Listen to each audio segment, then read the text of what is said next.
Ahora sí, ya. Entonces, bueno, les comentaba que vamos a continuar con esta última parte de lo que significan los equilibrios de solubilidad.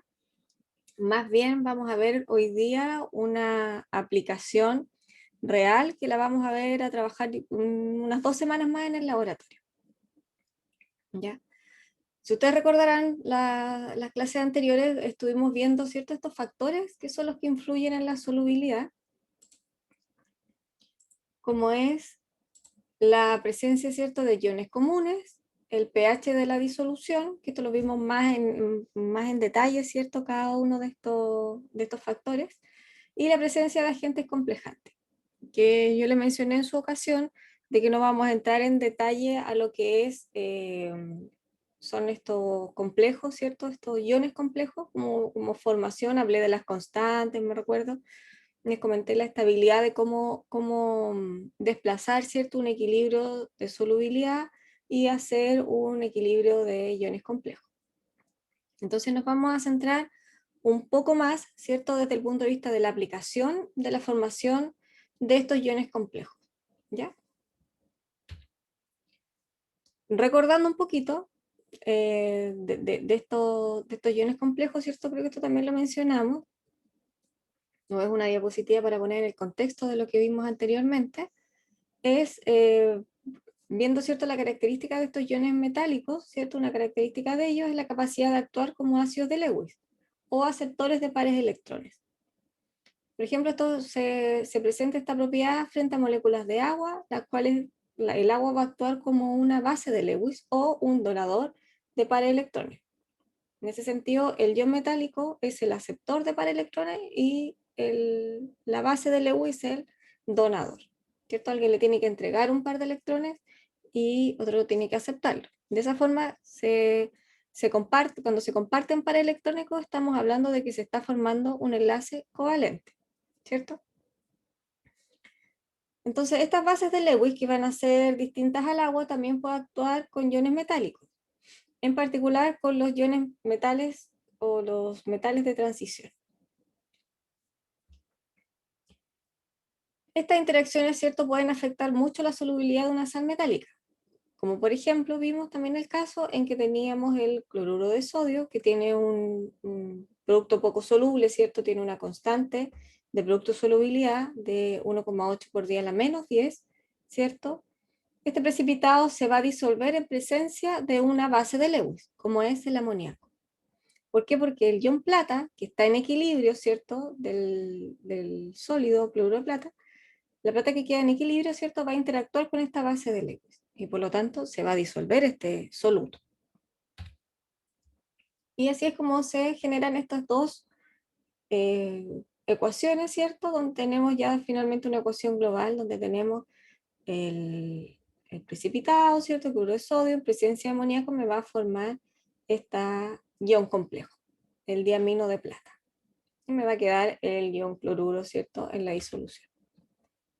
Entonces de esa forma hablábamos de que existía un equilibrio, de que hay un desplazamiento, ¿cierto?, de las moléculas de agua, ¿cierto?, porque se solvata y se forma este complejo de plata, de amoníaco con plata. Y es lo que se conoce como iones complejos. Y estos iones complejos tienen asociada una constante de formación, ¿cierto?, porque es un equilibrio el que se está formando entre la plata y el amoníaco, ¿cierto? Hay un equilibrio donde se forma este ion complejo y tiene asociada una constante de formación, por eso es Kf, porque se está formando este ion complejo, y con exponentes positivos, ¿cierto? Este caso es 1,7 por 10 a la 7. Esto fue lo que vimos la semana anterior, me parece, cuando tocamos este punto de cómo la formación de iones complejos afecta o influye en la solubilidad de ciertas sales poco solubles. ¿Ya? ¿Y para qué traigo esto al contexto? Porque vamos a ver ahora, ¿cierto? Les explicaba al principio de la clase que vamos a ver una aplicación de esta formación de iones complejos, que es una formación directa y que la hemos escuchado yo creo más de alguna vez como cosa común. Bueno, estas reacciones de iones complejos se emplean mucho en química analítica. las primeras aplicaciones que tuvieron este tipo de reacciones fueron en la valoración de cationes, ¿cierto? Para poder, por ejemplo, determinar el catión como calcio o como hierro, por ejemplo, se hacían valoraciones complejométricas. Además, por otro lado, la característica que tienen estos iones complejos es que la mayoría de ellos son coloreados y por lo tanto me absorben radiación visible, ultravioleta, pero es visible, básicamente por el color, ¿ya? Nosotros más o menos a la mitad del curso vemos lo que es la radiación UV visible, ¿cierto? Por la técnica de espectrofotometría. Y ahí retomamos nuevamente un poquito el concepto de los iones complejos. Bueno, algunos complejos también pueden ser poco solubles, también pueden formar sales poco solubles, ¿cierto? Y se pueden determinar o utilizar en análisis gravimétrico. Gravimetría quiere decir que es por peso, o sea, por formación de un precipitado. O también en valoraciones se utilizan por precipitación. Los reactivos más útiles para esta formación de iones complejos son los compuestos orgánicos. ¿Por qué los compuestos orgánicos? Porque contienen varios grupos dadores de electrones. ¿Para qué? Para que el metal o forme enlace covalente con el ion metálico. Entonces, mientras más grupos dadores de electrones tenemos, mayor enlace o mayor estabilidad o mayor formación con los iones metálicos. ¿Ustedes recuerdan algún grupo dador de electrones que vieron en química general o estarán viendo ahora en orgánica? ¿Cuáles son los grupos dadores de electrones? Los básicos, profe, ¿no? Claro, pero mencióname algún grupo. Los hidróxidos. El hidróxido, ¿cierto? Porque tiene el oxígeno que da con pares de electrones disponibles. ¿Algún otro que recuerden? El amoníaco. El amoníaco, ¿cierto? Que lo tocamos recientemente, ¿cierto? O sea, más que el amoníaco es el grupo del nitrógeno, ¿cierto?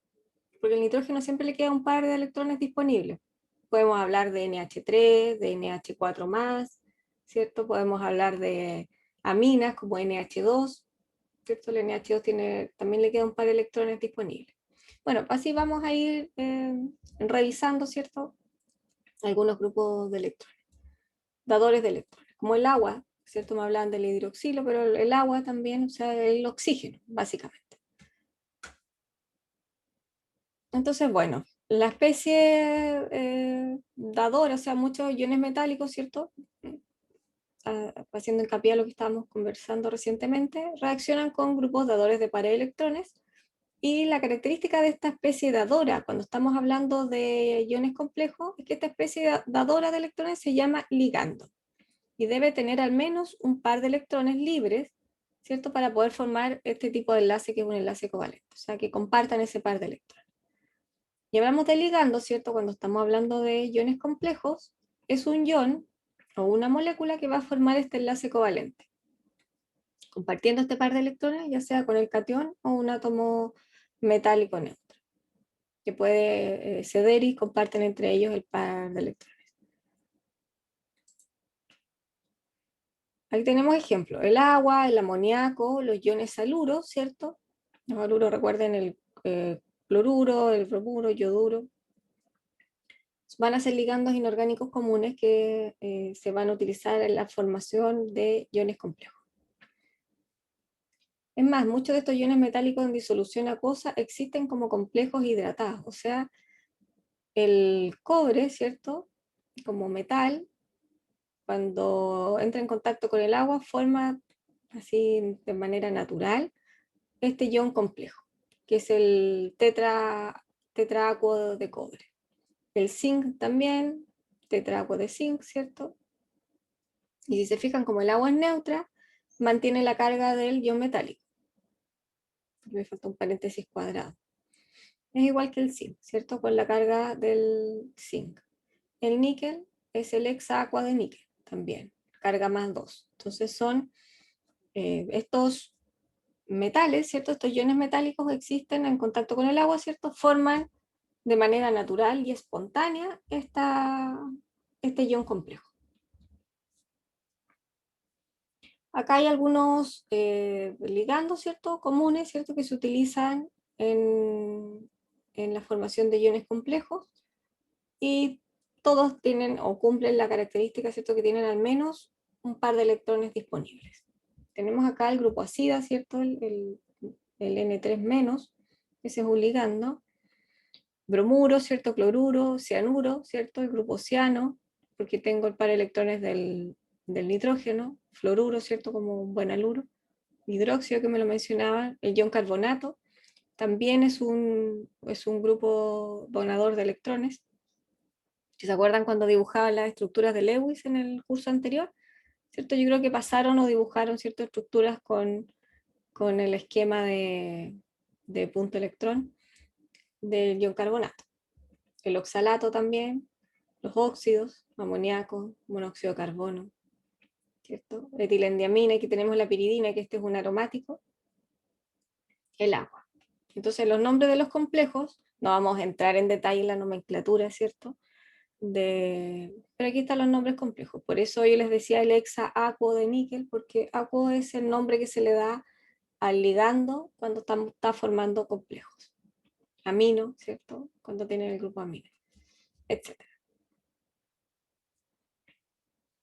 Y acá en esta imagen se ve, ¿cierto?, la reacción de hierro formando un ion complejo con el ion tiocianato. El tiocianato es el SCN-, ¿ya?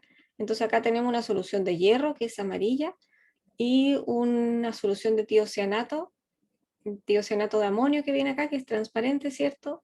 Y entra en contacto una gota con la solución de hierro y se torna un complejo coloreado, que es este que está acá. ¿Ya? Entonces cuando se adiciona tiocianato a la solución de hierro pasa a este color.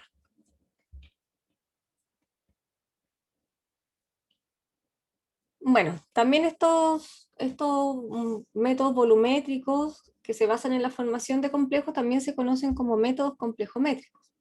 ¿Ya? Esto se basa en una clase particular de compuestos, estos métodos complejométricos, ¿cierto?, de valoraciones con formación de iones complejos, estos compuestos de coordinación se llaman quelatos. El quelato en este caso pasa a ser como el ligando, ¿cierto?, de un ion complejo común. Entonces el quelato va a ser el compuesto que se va a unir al metal, ¿cierto? O sea que tiene las características de ligando, ¿cierto? Que va a tener la capacidad de compartir su par de electrones. Por lo tanto debe tener 2 o más grupos donadores de electrones formando el anillo de 5 o 6 miembros. ¿Ya? Esta es la característica de un quelato. ¿Ya? Por ejemplo, el cobre va a formar un ion complejo con la glicina. En este caso la glicina es el quelato y es quien va a tener el grupo dador de electrones. Acá tenemos la reacción del ion cobre y esta es la glicina. Se fijan aquí, el grupo dador de electrones van a ser el grupo OH, ¿cierto? El grupo de los que tiene el oxígeno. Si se hace la reacción y se forma esta especie, entonces se fijan, tenemos el metal aquí de manera central y acá tenemos la parte de la glicina, y este es el grupo OH, la parte ácida. Este es el grupo carboxílico. ¿Reconocen acá el grupo carboxílico?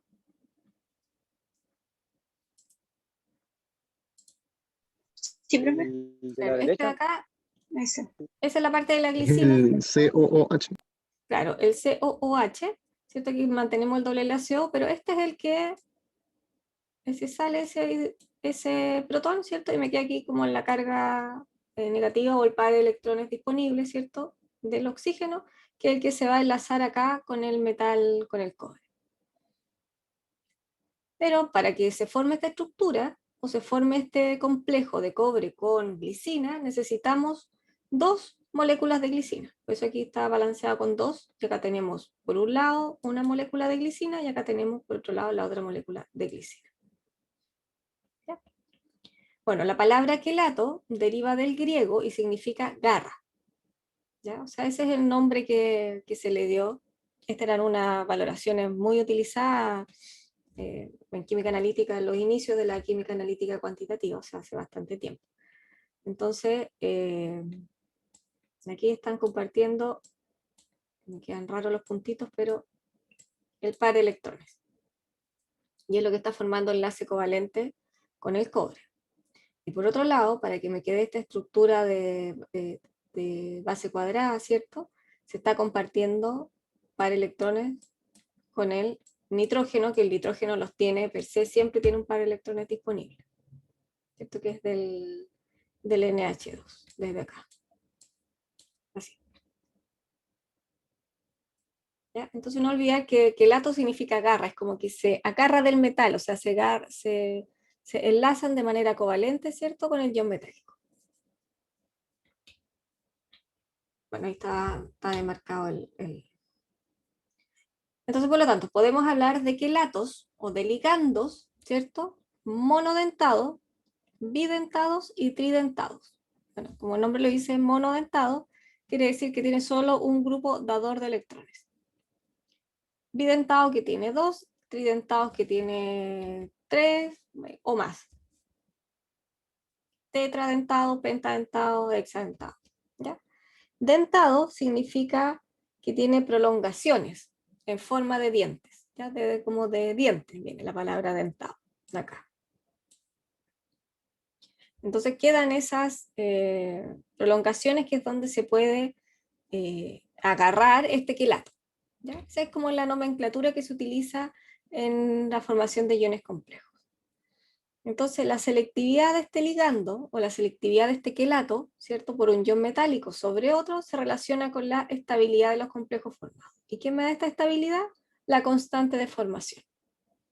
¿Ya? O sea, poder decir que la glicina forma ion complejo con el cobre o con el hierro 2 más 2 o con el zinc más 2, me va a determinar la estabilidad, ¿cierto? La constante de formación, que cuál es más estable, si es con cobre, si es con hierro o si es con zinc, por ejemplo. ¿Ya? Entonces, cuanto mayor es la constante de formación, metal ligando, ¿cierto? Mayor va a ser la selectividad de este ligando o de este quelato, ¿cierto? Bidentado por el metal en relación con el complejo que forma otros metales. ¿Ya? En este caso la glicina es un ligando monodentado, bidentado, tetradentado. ¿Cómo lo ven ustedes? ¿Cómo ven a la glicina? Vamos a borrar aquí.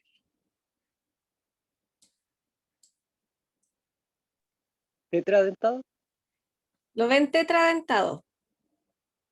¿Lo ves tetradentado porque ven los cuatro enlaces acá, ¿cierto? Sí. Pero ojo que aquí hay 2 moléculas de glicina. ¿Te fijas? Hay una glicina. Acá hay una molécula de glicina. Y acá hay otra molécula de glicina. Por lo tanto, la glicina es monodentado, bidentado, tetradentado. ¿Bidentado? Bidentado, ¿cierto? Por ahí me lo estaba viendo en el chat. Es bidentado. Claro, pareciera o se confunde uno de que fueran 4, por los 4 enlaces covalentes. Pero como le repetía el compañero, que hay 2 moléculas de glicina. Por lo tanto, la glicina es bidentada porque tiene el par electrónico del nitrógeno, ¿cierto? Del grupo amina y del OH, que queda acá disponible. ¿Ya? Entonces no confundirse con eso. Y bueno, acá hay una tabla, ¿cierto? De constantes de formación de diferentes complejos, iones metálicos complejos, con amoníaco, por ejemplo. Ya sabíamos que era del orden de día a las 7, tenemos acá la plata con el grupo ciano a la 21, o sea, mucho más estable. Aquí a la 3, a la 29 está este otro complejo, a la 25, el grupo hierro con ciano, ese que veíamos en el ejemplo. Este es hierro 2 y este es hierro 3. Entonces con el grupo ciano es bastante estable, ¿ya? Forma ¿Se fijan? Aquí está el equilibrio, pero la formación está totalmente desplazada hacia la formación del ion complejo. Entonces el exponente, ¿cierto? El numerito de la constante de formación nos va a decir qué tan estable es o qué tanta afinidad tiene ese ligando, ¿cierto? Con el ion metálico. Por ejemplo, aquí podríamos decir el cobre con ciano o el hierro con ciano. El ciano, el grupo ciano, ¿qué metal va a preferir? ¿Al cobre o al hierro?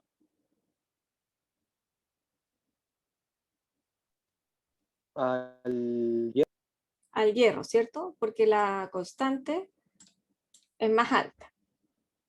¿Ya? Entonces, ese tipo de consideraciones o de análisis, ¿cierto? Se pueden rescatar y se pueden hacer cuando uno ve la formación de estos iones complejos. ¿Ya? Recuerden que todo esto está en tabla, está en los libros, están las condiciones, ¿cierto? En que se realizan estas tablas, ¿cierto? Se fabrican estas tablas. Bueno, acá hay otro tipo de ligandos, ¿cierto? Estos son unos éteres corona, ¿cierto? Este es el grupo éter, carbono, oxígeno, carbono, carbono, oxígeno, carbono, ¿cierto? Son éteres y corona se llaman porque son cíclicos, están cerrados. Son estos tipos de ligandos. Aquí se ve de una manera más molecular, de una manera de modelo molecular, donde está este compuesto de éter corona. Este puede formar, este quelato, ¿cierto? Puede formar complejos con diferentes iones metálicos, como por ejemplo el sodio, el potasio, el rubidio, y las constantes, ¿cierto? Están del orden de las 5 a las 6, o sea, son bastante estables. Entonces, por acá adentro queda atrapado el ion metálico. Bueno, y ahora llegamos a lo que son los complejos con ligandos polidentados. Vimos los monodentados, ¿cierto? Con el amoníaco, bidentados, la glicina, ¿cierto? Pero en realidad los que son más estables y más utilizados son los complejos que se forman con ligandos polidentados.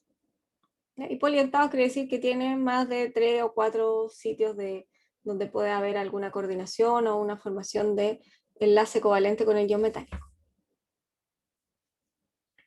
Y entonces acá les presento un ejemplo donde vamos a trabajar con un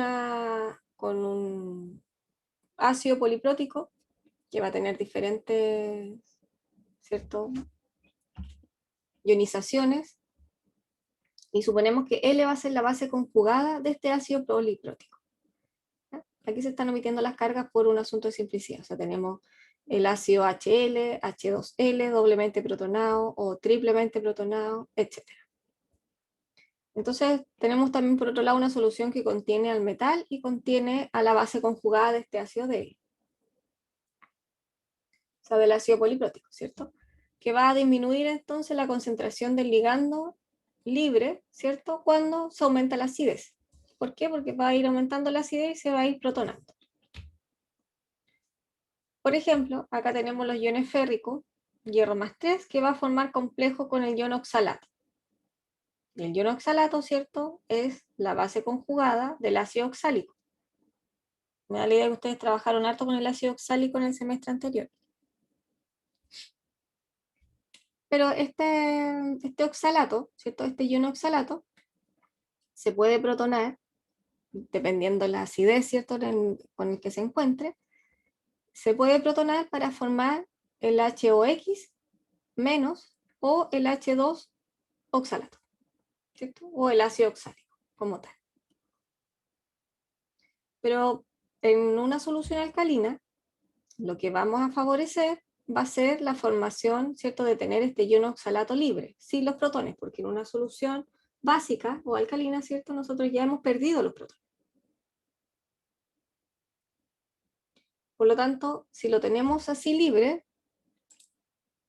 si lo tenemos así de esta forma, va a ser más fácil y va a estar más disponible para formar complejo o enlace covalente, ¿cierto?, con el ion hierro. Entonces es una condición que tenemos que tener presente cuando estamos trabajando con ligandos que tienen características ácido-base.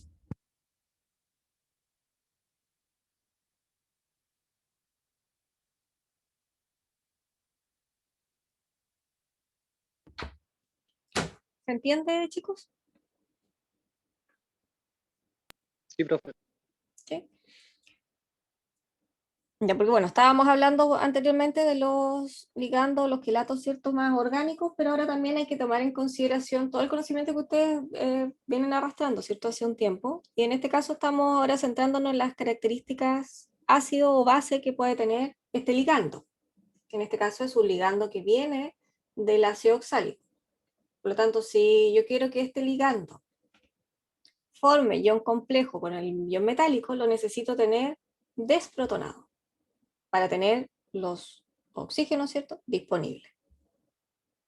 El ion oxalato es el C2 o 4. ¿Ya?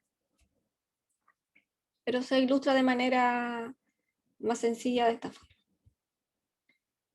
Entonces, tenemos que para un ácido diprótico, la fracción total de especies que contiene oxalato en cualquiera de sus formas viene determinada por alfa, y alfa es un factor que me va a decir qué tan desprotonado está o no ese ácido. Mientras más alto es el alfa, más desprotonado va a estar. Y vamos a ver aquí en un ejemplo enseguida. Si tenemos, por ejemplo, un ion metálico que va reaccionando con el ligando apropiado para formar un ion complejo, y vemos que al realizar la titulación, ya, ¿cierto? La valoración va a ser el ligando en la bureta y el ion metálico, ¿cierto? Abajo en el matraz, ¿cierto? Y se va a determinar el punto de equivalencia con un indicador o con algún instrumental apropiado, pero hay bastantes indicadores que forman parte de la reacción de la formación de iones complejos. Entonces aquí dice, es muy común usar el ligante como titulante, ¿cierto?, en la bureta, y el ion metálico es el analito, o sea, o es la cantidad que se quiera determinar. Y esta valoración se va a seguir, ¿cierto?, mediante una curva de titulación y se grafica el P del metal versus el volumen del titulante agregado. El P del metal, recuerden que el P, este P de acá, es el menos logaritmo. Solamente se hace para evitar los exponentes y trabajar con exponentes muy pequeños. Entonces tenemos las valoraciones complejométricas en base a formación de iones complejos, donde estábamos hablando de los ligantes, que eran monodentados. En realidad los puntos finales de las valoraciones son menos estables, o sea, poco precisas. Y tenemos por otro lado los ligandos polidentados, que son reacciones mucho más estables y los puntos finales se ven de mejor manera. Especialmente los que son tetra o hexadentados, ¿cierto? Que van a tener 4 o más de 4 sitios para poder formar enlace covalente.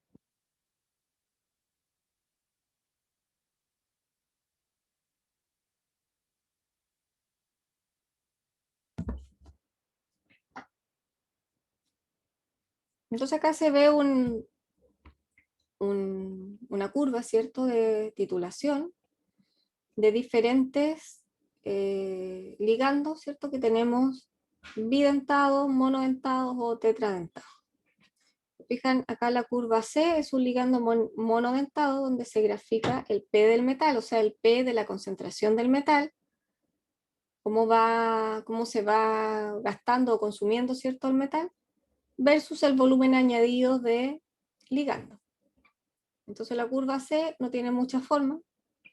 La curva B es un ligando bidentado, que se ven aquí los dos saltos, pero la curva A es la que tiene un ligando tetradentado, que es la que se ve en la relación estequiométrica y se ve mucho mejor la forma de la curva.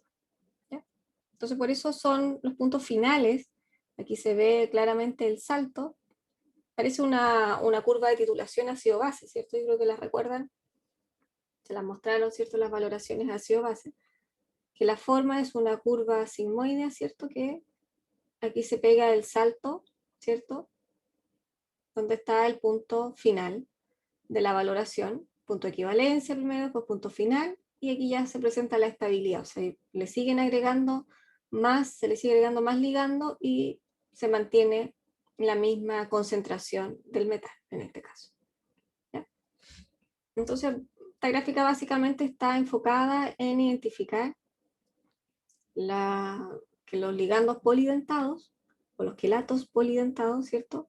Presentan mejor puntos finales, ¿cierto? En una valoración. Entonces por aquí vemos algunos agentes complejantes orgánicos comunes y útiles, ¿cierto?, en la determinación de ciertos metales. Tenemos la hidroxiquinoloína, la dimetilglioxima, que es muy selectiva, ¿cierto?, para trabajar con níquel, el quelato cupferrón, etc.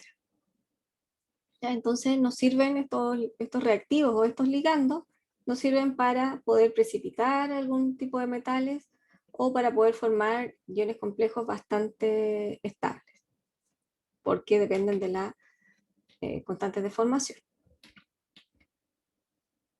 Esto le estoy más que nada dándoles la información para lo que vamos a ver ahora.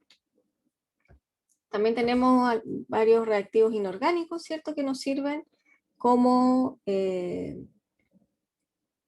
quelatos o ligandos para formación de ciertos complejos. Y es así como llegamos a estudiar el ácido etilendiamino tetracético, LDTA. Este es un ligando orgánico, como ustedes lo podrán ver acá en su estructura. Es un ligando hexadentado que se utiliza bastante para poder formar iones complejos con diferentes metales. Hay constantes de formación que están asociadas y se trabaja con el ion calcio, con magnesio, con hierro, hasta con plata. En realidad el EDTA forma ligandos, o sea, es un ligando bastante utilizado porque forma complejos con la mayoría de los metales. Entonces podemos estudiar en su estructura, de acuerdo a la estructura que les presento acá, ¿cierto?, que es un ligando polidentado, porque tiene al menos 6 sitios de coordinación. Tenemos por acá el grupo amino. Esta es una molécula, no es que sea doble ni nada, ¿ya? Esta es una molécula, es grande, es una molécula grande. Tenemos los grupos ácidos carboxílicos, acá. ¿Ya? Entonces por eso tenemos los 6 sitios de coordinación. Es un ligando hexadentado por los 6 sitios de coordinación, pero tetraprótico. ¿Qué quiere decir tetraprótico? Que tiene 4 protones. O puede perder 4 protones. ¿Ya? Porque después viene otra cosa encima de acá. Entonces por eso les hablé anteriormente de una manera más sutil, ¿cierto?, del ácido oxálico, que son ligandos que tienen propiedades ácido-base, por lo cual hay que tener cuidado en la forma o en el pH que se trabaja en la valoración o en la formación de iones complejos. ¿Cómo creen ustedes que es mejor trabajar con este compuesto, ¿cierto?, el EDTA, para poder formar ligando? ¿A qué pH ustedes se imaginan o creerán que podríamos trabajar con él? ¿O cómo nos convendría trabajar con él? De acuerdo a lo que vimos hace, no sé, pues 3 diapositivas atrás.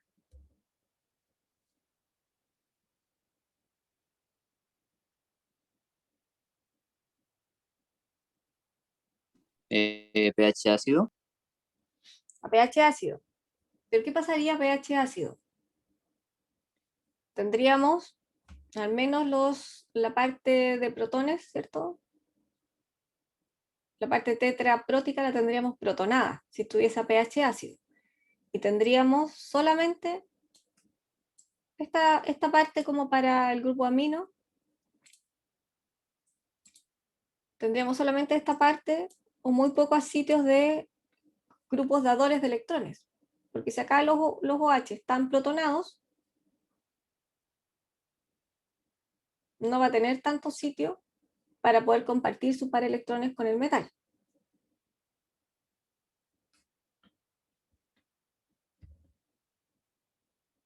La veríamos así, ¿cierto?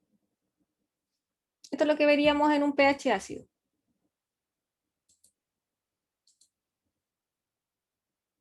Veríamos los sitios protonados.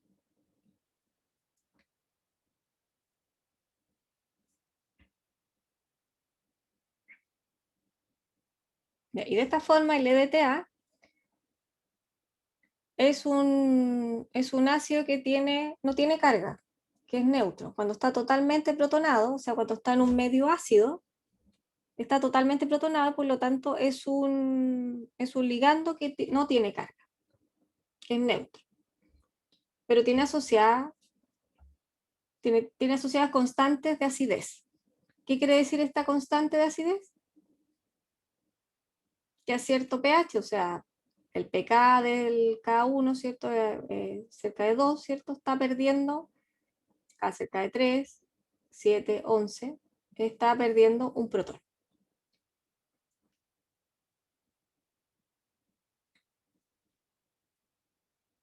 Entonces, cada átomo de hidrógeno de los grupos carboxílicos, o sea, del COOH, ¿cierto? Está experimentando una disociación ácida. Y es por eso que tenemos asociada K1, K2, K3, K4. Quiere decir que el cuarto protón sale a un pH más básico. ¿Se recuerdan el sentido físico que tiene la constante de acidez?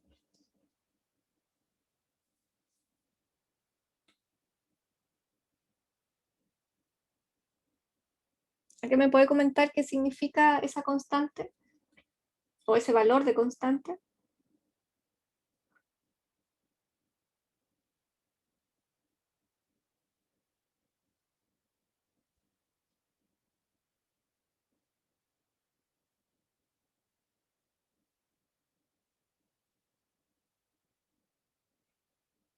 Si no se recuerdan, prefiero que me lo digan, chicos. O no lo vieron, no alcanzaron a verlo, a estudiarlo. No era la facilidad que tenía el ácido de disociar su... Ay, no, la verdad las cosas yo no me acuerdo, pero creo que tenía que ver con la disociación o Sí, con la liberación de los protones del del ácido. ácido. Claro. Esa constante, ¿cierto? Es como toda constante de equilibrio, quiere decir que está en equilibrio el protón, en este caso, bueno, cada uno es el primer protón que sale, el K2, después el K3 y K4, ¿cierto? Ya identificamos los 4 protones, ¿cierto? Del grupo ácido carboxílico. Entonces esa constante, el sentido físico que tiene es, como tú bien dices, es la capacidad que tiene la labilidad de que el protón salga a un cierto pH. Como estamos hablando de un compuesto ácido, ¿cierto? O que tiene características ácido-base, entonces estamos hablando de o haciendo la asociación con la capacidad que tiene ese protón de salir del compuesto y formar el equilibrio, ¿cierto? El protón está y no está, sale y no sale. Entonces ese numerito nos va diciendo a la -2, a la -3, a la -7 o a la -11, esa capacidad que tiene. ¿Cómo lo vemos reflejado, cierto? Con el factor P. ¿A qué pH va a salir? O sea, el pKa, el pK1, ¿cierto? De 1,0 a la -2 es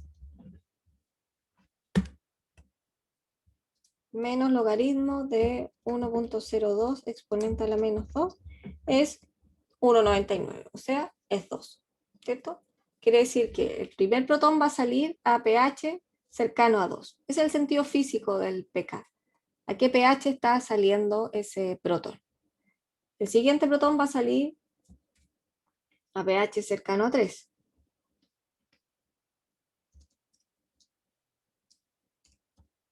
¿Cierto? 2,67. ¿Ya? Va a salir o sea, el primer protón sale a pH 2, después el otro va a salir a pH cercano a 3, y así sucesivamente. Algo más dejaron acá en el chat. Era si era un ácido fuerte, David. Bueno, cuando estamos hablando de equilibrios y de constantes de acidez, de constantes de equilibrio de acidez, siempre estamos hablando de un ácido débil. Entonces el EDTA es un ácido débil. Si fuera fuerte no habría equilibrio. Entonces eso tienen que tenerlo bien claro también. Los ácidos fuertes sale nomás el protón, se desprotona en medio acuoso y el protón sale. No hay ningún equilibrio. En cambio los ácidos débiles tienen asociadas una constante. Está asociado un equilibrio. ¿Ya? Entonces, bueno, esto repáselo porque es bien, es interesante el concepto que tienen que tener claro, el sentido que tienen estas constantes, porque nosotros hablamos ahora, vamos a hablar mucho del pH en el que va a trabajar el EDTA, el pKa de la molécula que tiene involucrado, ¿ya? Entonces, por eso la recomendación de trabajar con el EDTA es trabajar a pH básico, ¿ya? No ácido, como me dijo alguien por ahí, básico, porque de esa manera tenemos desprotonados, ¿cierto? Los OHs, o el grupo carboxílico. Bueno, esta sal,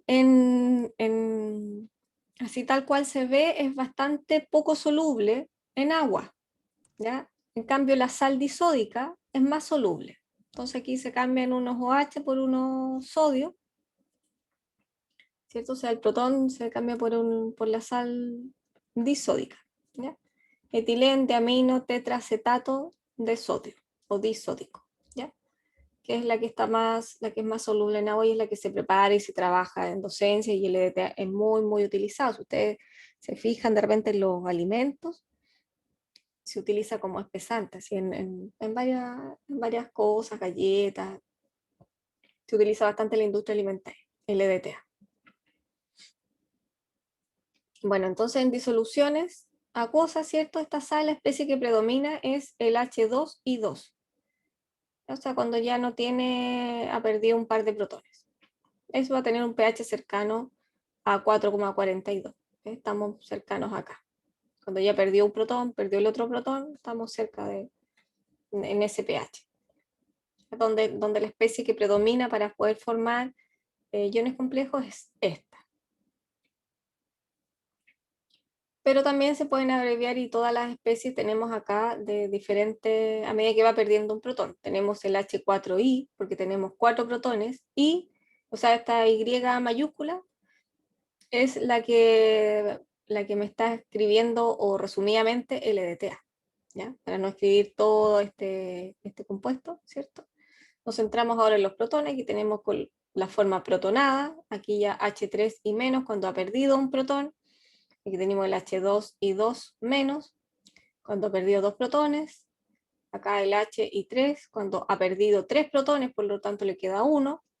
Y acá el I4 menos, que ya perdió los 4 protones, ¿cierto? Y tenemos solamente el EDTA con 4 cargas negativas, ¿ya?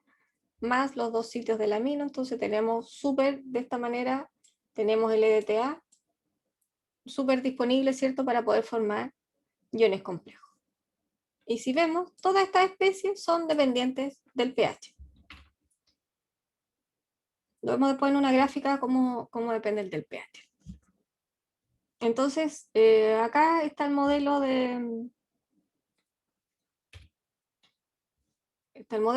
molecular, ¿cierto? Del EDTA. El EDTA de por sí, ¿cierto? Es una molécula suiteriónica. Suiteriónica quiere decir que tiene tanto cargas positivas como negativas a la vez, ¿ya? Entonces, si tenemos el modelo del H4I, que es la molécula neutra porque tenemos cargas negativas con positivas y negativas con positivas, ¿cierto? Entonces, forma este equilibrio para perder el primer protón, que está asociado a la Ka1, a la constante. pH cercano 2. Después tenemos la pérdida de otro protón. Acá es este lado de la molécula que pierde el protón. Esto no está tan en la claridad, o sea, está solamente en la manera esquemática de cómo viene dado esta estructura, ¿cierto? Y cuál tiene asociada el otro equilibrio del H3 y menos, pierde un protón y se transforma en H2 y 2, asociada la otra constante de acidez. Aquí tenemos asociado el tercer equilibrio,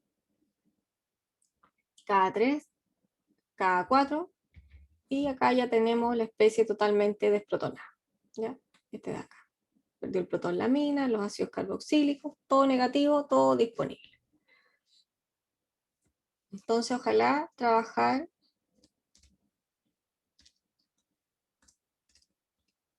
¿cierto? El pH, ¿cierto? La disolución sobre este pK, ¿ya? Y si hacemos el pKa 4, me va a dar que es un pKa de 10,2. O sea, si queremos trabajar con esta especie, con el I4 menos de EDTA, tenemos que trabajar a un pH de 10 o sobre 10.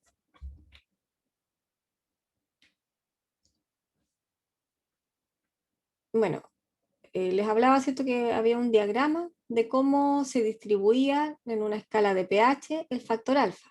El alfa es la capacidad de desprotonarse, ¿cierto?, que tiene este EDTA. Ya es una molécula más grande, más compleja, que tiene 6 sitios de que se protonan o desprotonan. Entonces es una molécula fuertemente dependiente del pH. ¿Ya? Acá tenemos una escala de pH y acá la gráfica del factor alfa. Y se fijan, o sea, el HI4, que es la especie totalmente protonada, viene dada por el factor alfa 0, ¿cierto? Esta es su distribución, después el alfa 1 con el H3I menos, el H2I2, etc. O sea, no es para que se mareen tanto mirando este gráfico, simplemente es para que se vea la distribución de las cargas que tiene el EDTA. ¿Ya? O sea, si yo quiero trabajar con esta especie, el I4 menos, tengo que ver a qué pH, ¿cierto? Como les decía anteriormente, de 10 hacia arriba voy a tener esta especie. Si quiero tener esta especie acá, tengo que ver de pH 8 hacia arriba. Y así sucesivamente. ¿Ya? Entonces, si queremos trabajar con esta especie y 4 menos, tenemos que trabajar con este factor, alfa 4. Este es un factor que está por tabla, no les voy a enseñar ahora a calcularlo ni nada. Solamente quiero que tengan claro el concepto de que para trabajar con ligandos polidentados, es mejor tener los sitios disponibles, ¿cierto? Como pares electrones para poder formar el enlace covalente con el ion metálico. ¿Ya? O sea, toda esta explicación que les he dado es para que tomen en cuenta de manera conceptual, ¿cierto? De que, para qué nos sirve o de qué nos sirve tener en cuenta el pH, ¿cierto? En ciertos compuestos que dependen del pH y por lo tanto me van a hacer trabajar de mejor manera o con la especie más disponible para poder formar complejos, iones complejos. ¿Ya? Entonces, bueno, aquí estaba la información, ¿cierto? O el análisis, ¿cierto? Lo que es este gráfico, que era lo que estábamos hablando recientemente. ¿Cierto? La forma I4 habrá pH mayores a 10. ¿Y eso por qué nos damos cuenta de eso? Porque el pKa de la molécula es 10,2, 10,25, que viene dada por su constante de acidez, por el 4. Bueno, dejamos tranquilo ahora el EDTA, lo vamos a retomar, como les digo, después de la sesión de laboratorio y la sesión práctica, pero también existen otros tipos de ácidos, como el nitrilo triacético, que también tiene, es un ácido también poliamino carboxílico, porque tiene 3 ácidos carboxílicos. Tenemos entonces, también se utiliza harto las valoraciones con iones metálicos, pero es un ligando tetradentado. ¿Por qué tetradentado? Porque tenemos un grupo carboxílico, 2, 3, y tenemos acá que no está dibujado el par de electrones del grupo amino. ¿Ya? Entonces tenemos esos 4 sitios de acción donde puede interactuar con un ion metálico. Entonces acá los complejos que forma el EDTA, bueno, ¿hay consultas o dudas, chicos? Antes de entrar como a los números. De esta parte acá del EDTA. No, profe. ¿No? He tratado de ir así como lento y rescatando lo que es más importante, ¿cierto? Para tomar en consideración. Entonces ahora, si empezamos a realizar o vemos ya la aplicación, ¿cierto? ¿Para qué nos sirve este famoso EDTA? Que es bastante utilizado. Por ejemplo, cuando el EDTA lo utilizo mucho también para poder hacer estudio de interferentes. Si tengo, por ejemplo, una muestra de agua, ya que es más simple, una muestra de agua que tiene un montón de cationes y yo quiero analizar algunos, yo sé que el EDTA me va a formar iones complejos con la mayoría de los iones metálicos. Entonces le agrego EDTA a mi solución, mi muestra problema, ¿cierto?, de agua, y el EDTA me va a sacar un montón de iones metálicos. Puedo jugar con el pH, saber a qué pH el EDTA forma complejo con calcio, o a qué pH forma más con hierro, etc. Entonces es un ligando, ¿cierto? Es un compuesto bastante utilizado. En química orgánica también, en la industria de alimentos. Entonces hay que conocer bien sus propiedades y lo que nos puede aportar. Acá tenemos, ¿cierto?, los 4 equilibrios involucrados con las constantes de acidez, ¿cierto? Que ya las vimos anteriormente. Esta es la ecuación, ¿cierto? Que me va a formar el ion metálico con el LDTA, me va a formar este metal y 2 menos, ¿ya? Aquí todavía no estaba puesto el pH. Este es el H4i, o sea, la forma totalmente protonada, sería este el equilibrio que formaría con el ion metálico. Y bueno, empiezan a aparecer, ¿cierto?, las valoraciones, y acá tenemos un indicador que es específico, ¿cierto?, para trabajar con iones complejos o en la formación de iones complejos. Entonces, es un indicador, aquí está como M indicador, MIN-, que tiene una carga, ¿cierto? Y si lo trabajamos con el EDTA, me va a formar a un cierto pH, ¿cierto?, un complejo de color azul. ¿Ya? Esta es la reacción, en realidad aquí el indicador pasa a ser parte de la reacción. No es como los otros indicadores que no se involucran. En este caso, sí, pasa a ser parte de la reacción. Y bueno, y lo que se está formando como complejo metal esta, o EDTA, este es el EDTA, con el ion metálico en el centro, ¿cierto? Tenemos 1, 2, 3, 4, 5, los 6 sitios de acción que requerimos, ¿cierto?, del EDTA que esté disponible. ¿Ya? Es una estructura, así se ve desde el punto de vista más tridimensional, y acá el EDTA se comporta como un ligando hexadentado. Las relaciones estequiométricas entre el metal y el EDTA son siempre 1:1. Entonces en la estequiometría tenemos un ion metálico por una estructura o una molécula de EDTA.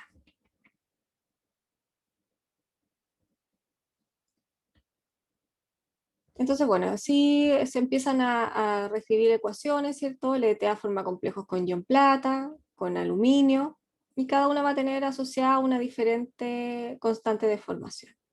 Como les decía, forma complejos muy estables, el ion I4-, en razón 1:1.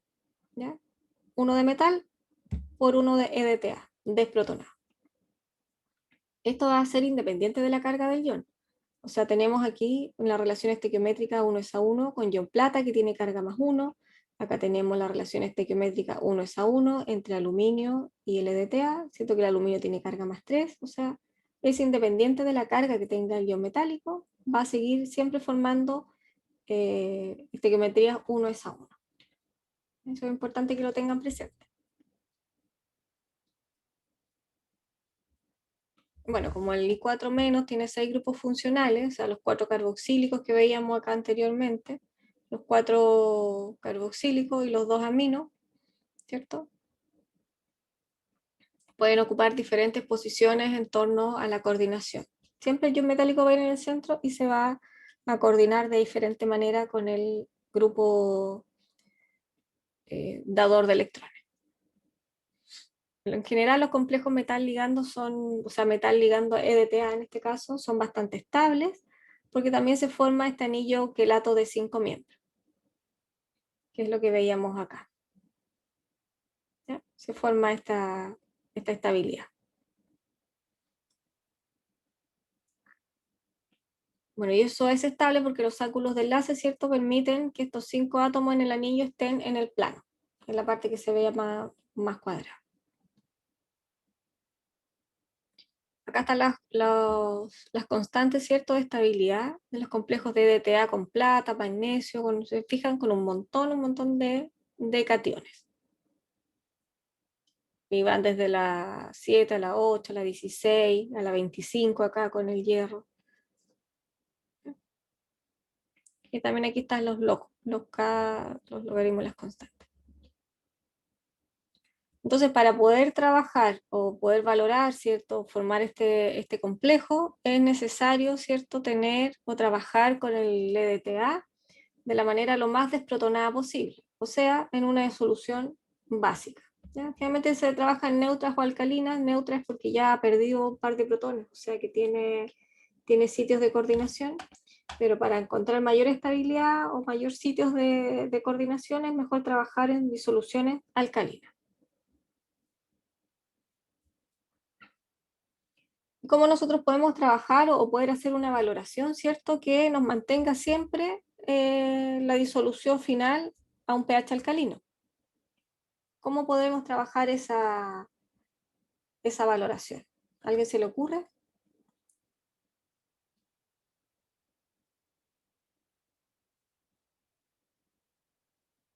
¿Qué podemos hacer para mantener la disolución a pH alcalino?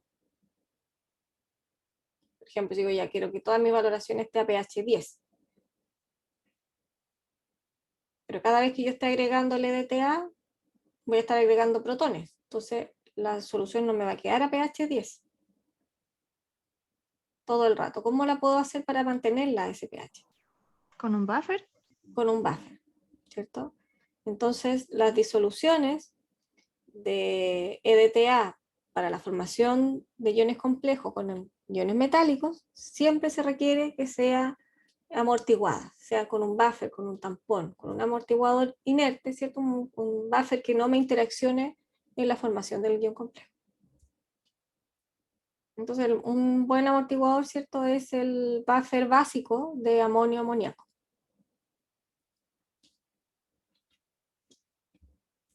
Aquí se ve de una manera más molecular, ¿cierto? El complejo EDTA-níquel. En este caso, la constante de formación es de diala 18. Entonces, no olvidar que hay que trabajar en medio básico para poder formar este complejo metal EDTA. ¿Consulta o duda, chicos? Esto es importante la parte conceptual, ¿ya? Para que ahora podamos ver la aplicación. Empezamos desde muy poquito, ¿cierto? Formando complejos metálicos muy simples. Llegamos a los compuestos orgánicos, orgánicos que dependen del pH, ¿cierto? Del grado de disociación, de tener ese factor alfa alto, de considerar o conocer la estructura de la molécula para que esté totalmente desprotonada y poder formar estos iones metálicos, ¿cierto? Complejos con iones metálicos. Aquí está el níquel. Y por lo tanto después entender la formación, ¿cierto? De cómo ocurre la estequiometría, que siempre va a ser 1:1, el EDTA, independiente de la carga del ion metálico.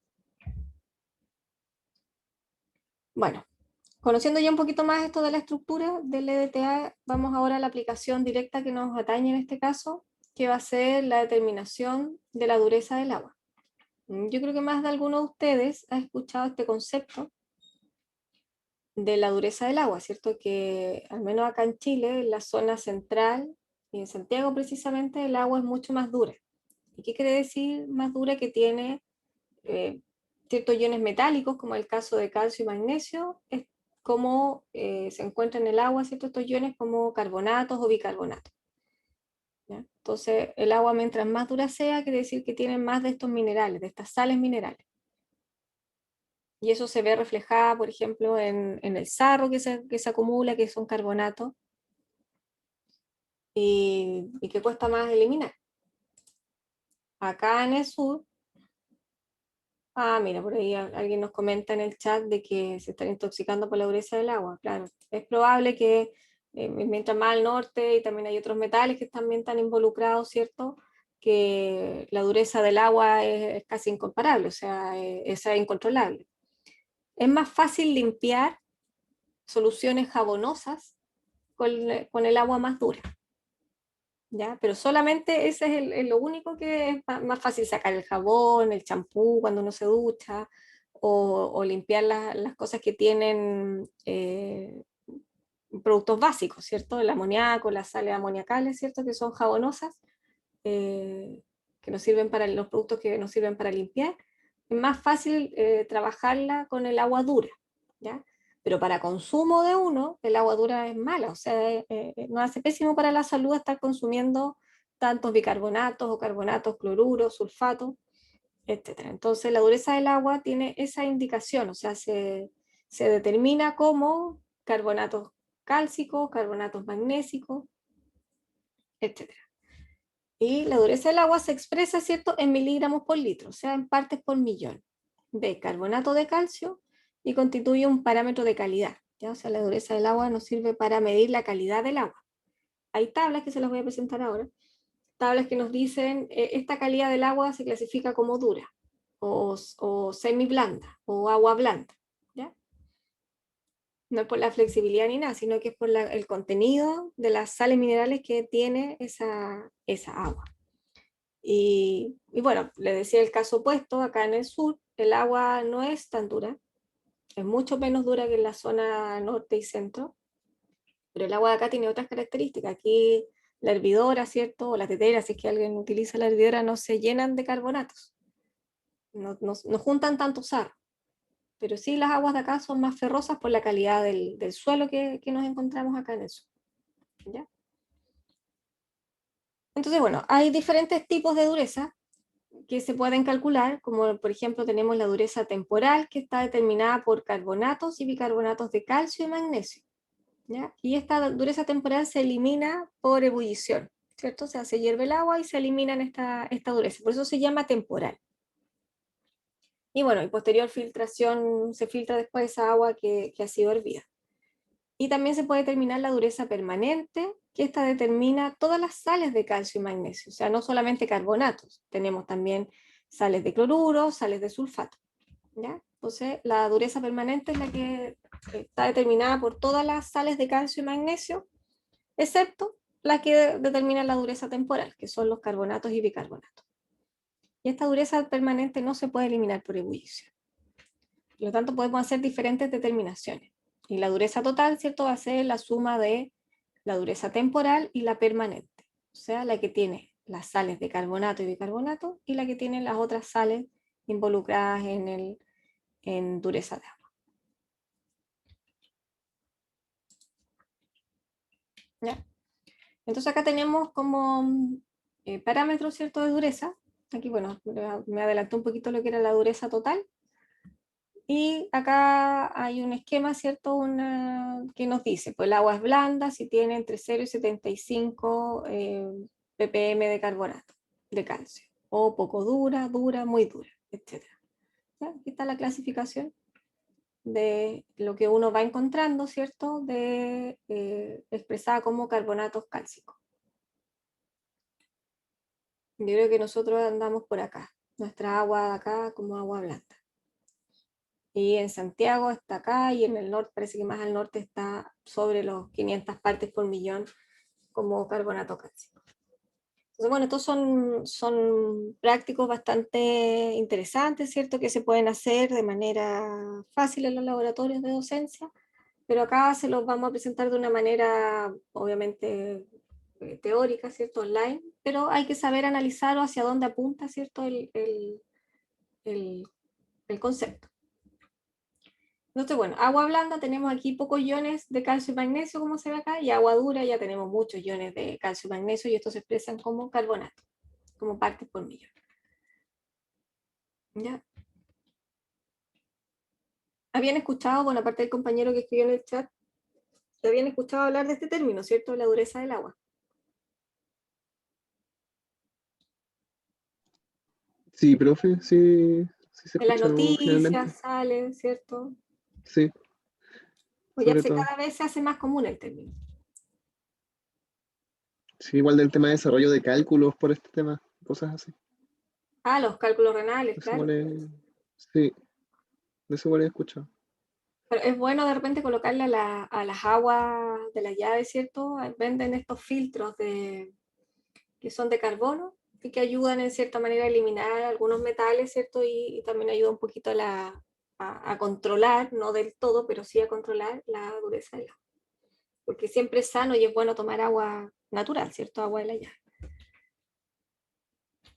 Bueno, entonces acá ya esto tiene que ver un poco más con lo que se va a hacer en el laboratorio o en el taller práctico, ¿cierto? De la sesión del laboratorio, que es, vamos a terminar la dureza del agua con EDTA, ¿cierto? Por eso nos dimos toda esta vuelta para poder explicarles el famoso ligando y que después les va a salir por todos lados, después como como espesante. El EDTA también se ocupa harto cuando a uno le van a sacar sangre, ¿cierto? Los tubitos de sangre, porque funciona como espesante, como coagulante, anticoagulante, etc. Se lo van a escuchar harto después ustedes de este quelato, ¿cierto? De este ligando, el EDTA, pero ustedes ya van a tener el conocimiento y van a saber bajo qué condiciones es bueno trabajar a un pH más ácido, ¿cierto? Totalmente protonado, o desprotonado, totalmente básico, etc. Con buffer, con tampones. Entonces ya van a tener ese conocimiento. Y bueno, entonces les decía que mediante una valoración con EDTA, como el ácido aminocarboxílico, vamos a determinar la dureza del agua y vamos a conocer las cantidades de o ppm de calcio o de magnesio, de si el agua es dura o es blanda, bajo una cierta condición de laboratorio. Acá, bueno, se utiliza también el indicador, el negro de Eriocromo T, ¿cierto? Y que se describe, ¿cierto?, con estas ecuaciones. Aquí están las ecuaciones del indicador, o sea, las constantes de acidez. Se fijan, el indicador tiene 2 protones, por lo tanto va a tener 2 equilibrios involucrados, donde pierde uno, y acá ya lo perdió completamente, los 2 protones. Esta es la estructura del negro de Eriocromo T. Esto es un polvito negrito, y que va a formar diferente color, dependiendo del pH en el que se encuentre, y con la reacción con el ion metálico. En este caso origina una solución que da un color rojo vino, que es con el ion magnesio. Así se ve. ¿Cierto? Aquí está el indicador, ¿cierto?, a pH 10, y cuando está con el metal, calcio o magnesio, ¿cierto?, cambia a color rojo vino. Son colores bastante bonitos, o sea, los iones complejos en general son compuestos coloreados. Como les decía, se puede utilizar en espectrofotometría por el lado del visible, pero es bonito trabajar de manera experimental porque uno va viendo los cambios de colores. Bueno, aquí están las ecuaciones y se puede calcular después la dureza total. Esto lo vamos a ver más en detalle, el cálculo como tal, en la sesión, ¿cierto?, que nos corresponda del laboratorio. Mientras les dejo, esto es lo que se va a hacer, o sea, se debería hacer experimentalmente, pero esto es lo que vamos a trabajar en el taller. ¿Cierto? Se hace una determinación de dureza total, o sea que tenemos que calcular la dureza temporal y la dureza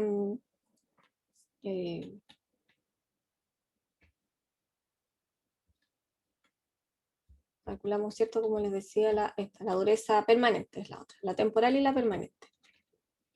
Y de esa forma después expresamos la dureza total y vemos si es que el agua mineral, ¿cierto?, hacemos la comparación de un agua mineral comercial que tiene iones calcio y tiene hartos iones magnesio y tiene otros iones también. Se compara con la dureza del agua potable, o sea, el agua de la llave.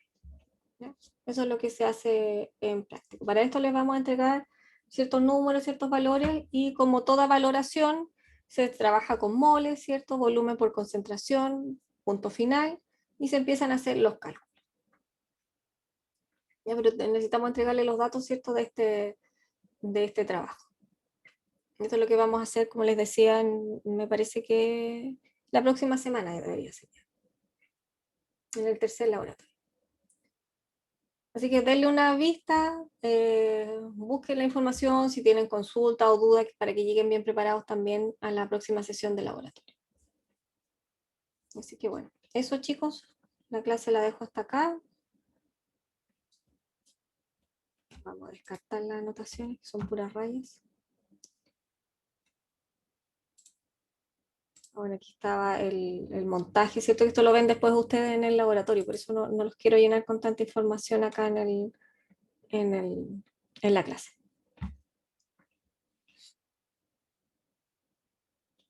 Ya chicos, a ver, vamos a dejar de grabar, a pausar.